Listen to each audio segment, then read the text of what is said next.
In this video, we are discussing about failure to thrive. Failure to thrive is a descriptive term used for infants and children less than 5 years of age whose growth is less than their peers of same age and gender. How do we define failure to thrive? Failure to thrive refers to weight less than third centile and failure to gain weight over a period of time or decrease in growth velocity and crossed two major centiles or standard deviations. Example, the child has crossed 50th and 10th centile over a period of time.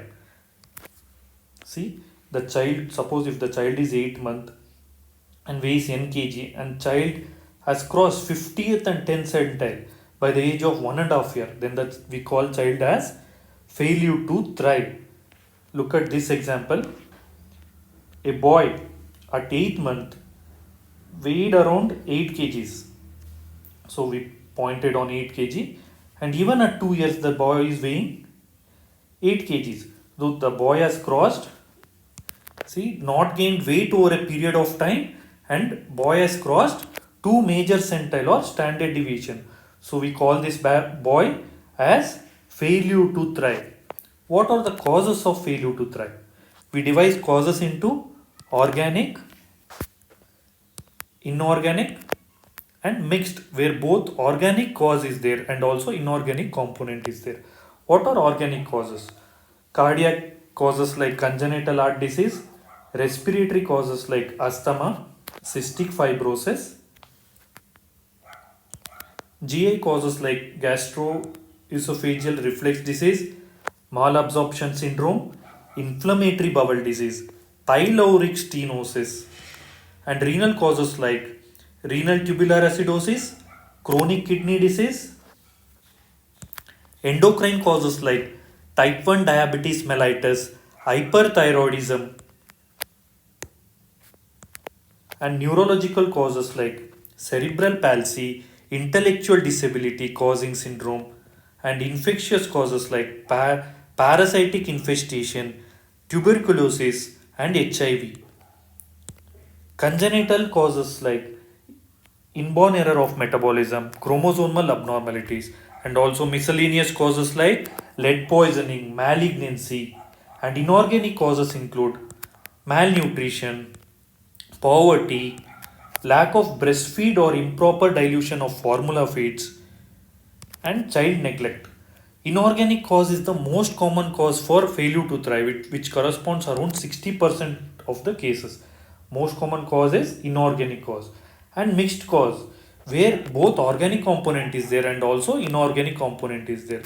Like congenital anomalies with cleft lip and cleft palate, there will be GRD and there will be some amount of child neglect. And cerebral palsy also have both organic and inorganic component. What are the clinical features of failure to thrive? Includes poor growth, the child won't grow properly, and it is associated with poor development and cognition. History and examination to identify the cause is very much important. Observation of parent-child interaction is required to observe for child neglect.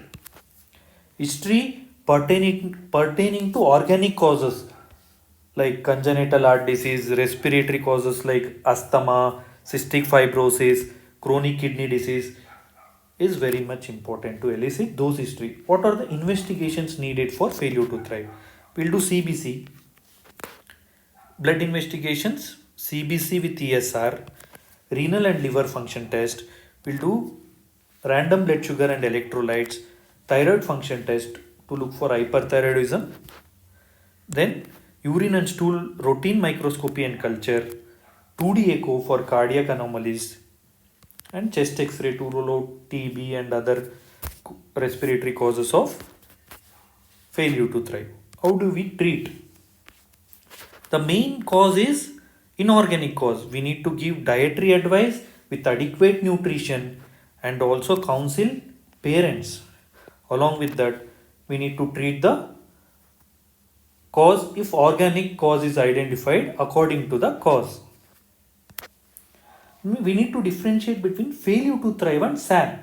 Though many of us gets confused between failure to thrive and SAM, we need to differentiate it. Both are different entity. Failure to thrive is a descriptive term. Failure to thrive is a descriptive term, and it needs previous anthropometric findings. So it is measured, labeled on the basis of findings over a period of time.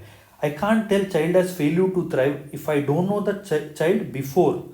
If I knew the weight, height of the child which was before, then I can label it child as failure to thrive.